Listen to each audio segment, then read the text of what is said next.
Greetings, ladies and gentlemen. Welcome back to another episode here on True Confessions, Naija. The story you're about to listen to comes from a message we received from one of our sisters, and the message reads like this. Hello, Uncle Ori, and hello to everyone out there. Today, I want you all to listen with your heart steady, because what I'm about to confess, I've never said anywhere else. This is my truth. This is a story that has been living inside my bones for years. My name is not important, but my pain, my journey, my darkness, this is what I'm here to expose to the world. I was 8 years old when my grandmother taught me how to become a witch. 8. You know, at that age, children are supposed to be outside, playing with sand, jumping rope, running around without fear, but my childhood was never like that. I grew up in Harare, but my childhood memories always feel like they happened in a different world. A world where shadows were louder than people. My mother died when I was just 7 years old. She was pregnant with her second child, my little brother, but she died during childbirth. People said it was loss of blood. People said it was complications. But they didn't know the truth. I didn't know the truth. Not then. I can barely remember her face. Sometimes I close my eyes and try to force the image, but all I see is fog. And sometimes a smile that I don't know if my mind created or if it's real. After her funeral, everything fell apart. My father's relatives and my mother's relatives started fighting like animals, accusing each other, dragging my mother's name, dragging my father's name. But in the middle of all that chaos, my grandmother, my mother's mother, said something that helped shape my future forever. She said, "You can fight all you want, but I'll not let my grandchildren suffer." And she took the newborn child, my brother, when he was just 1 day old. My grandmother raised us. People in our area saw her as a strict, educated woman. In fact, she was a headmistress at one of the respected schools in Harare. A strong woman, a dignified woman. At least, that's what the world thought.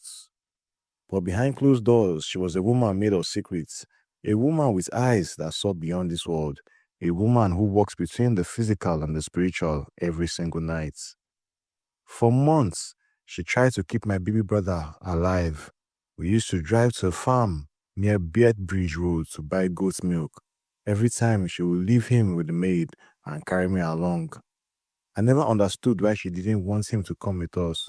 But when night came, this is when her real work begins. I didn't know back then, but later in life, I learned the truth straight from her mouth. My grandmother used to take that baby, the child my mother died bringing into this world, and place him on her breast at night. Not to feed him life, but to feed him poison. She told me years later that nothing came out of her breast except the substance that kills spirits of children. She wanted him alive only long enough for her to transform him into what they called a toy, a child spirit, a servant spirit, a spiritual weapon. And for a child to become that thing, he must die before 3 months old. My brother died at exactly the age he wanted, and that was the night my grandmother revealed to me who she truly was and who she wanted me to become. I remember that night like a wound. The house was unusually cold. My grandmother sat on the edge of her bed, holding a small clay pot with smoke rising from it. She called me in and said, "Tonight, I will show you who you really are." She told me everything. She told me that the fight she had with another woman, a witch more powerful than her, cost her spiritually. That woman crossed her. She told my grandmother, "I will destroy you, and after that, I will take your spirits." My grandmother loved her spiritual children more than her real children. She loved power more than blood. So to save her spiritual children, she sacrificed her real daughter, my mother. Yes, my own grandmother fed my pregnant mother charms that tortured her throughout her pregnancies, charms that made childbirth deadly. My mother never had a chance. That night, when she told me all this, I cried until my throat hurt. I cried for my mother. I cried for my brother. I cried for myself. But she looked at me with her cold, sharp eyes and said, "Crying will not help you. Come here." She made me kneel. She fed me herbs, bitter, burning herbs. She anointed my tongue. She pressed her palm to my firm forehead. She whispered things that no child should ever hear. And that was the night my heart hardened. I was no longer a child, I was a weapon. Growing up, I became evil itself.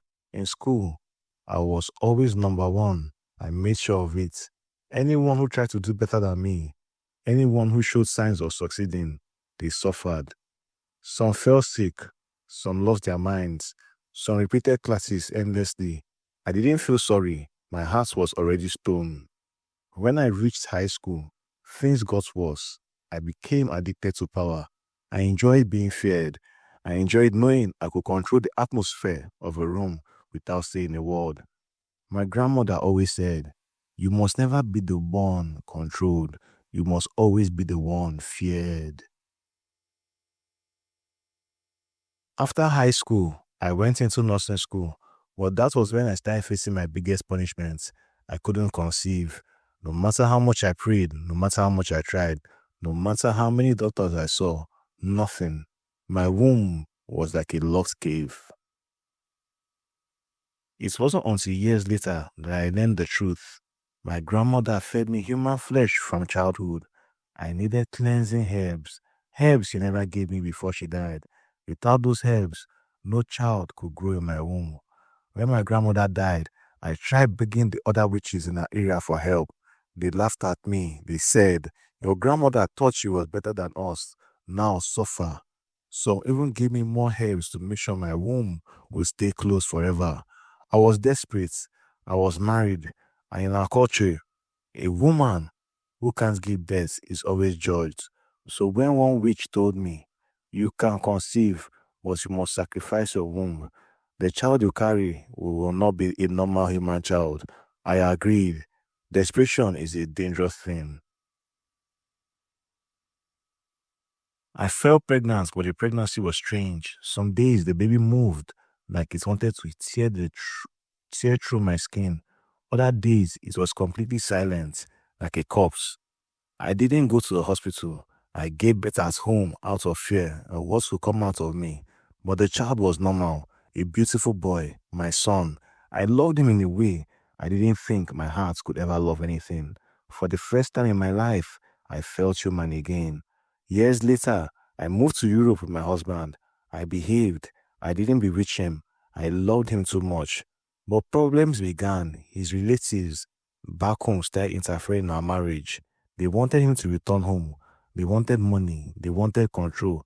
And my husband, he started trying to control me. I warned him, but he didn't listen. So one day I said, "You will return home, but in a coffin." And that is exactly what happened. Don't ask me how. Just know that he died a death nobody understood. After my husband's burial, his relatives accused me openly. One uncle called and said, "We know you killed him. We have consulted." I dropped the call, and that same night, I summoned my grandmother's old companions, the witches who had once hated her. They agreed to help me, but they demanded a price, a human price. They said, "You must breastfeed your son until he dies." I was shocked. I asked, "How can I breastfeed a grown boy?" One old witch pulled out her breast and milk came out. She said, "My son is 29. I still breastfeed him. That is why he follows me everywhere like a madman." That night, my son, 15 years old, came to my room shaking, saying, "Mom, I feel old women in my bedroom." I knew it had begun. He slept beside me, and suddenly my breast began to tingle. When I opened my eyes, the room was full of those old witches. They surrounded my bed and said, "Let him suck." And my son, under the spell, sucked like a newborn. By morning, he was no longer the intelligent boy he used to be. He became slow, childlike, dependent, and I continued breastfeeding him for years. Today, my son is 26 years old. He still sleeps beside me. He still suckles. He doesn't date. He doesn't think about marriage. He is like a child. My protection, my curse, my shield, my prison. People think witches fly at night, laugh loudly, dance around fires.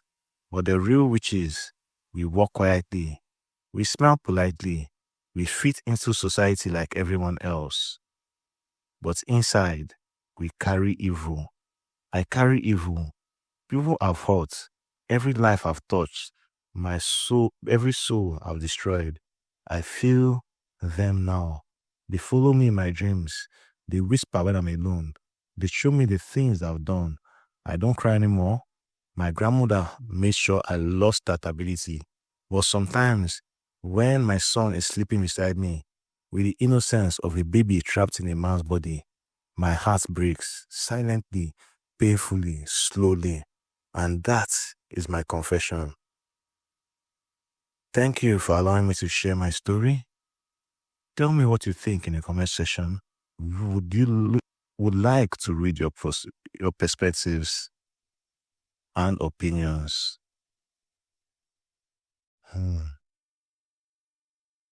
Dear listeners, right there was a message that was sent to us by one of our sisters.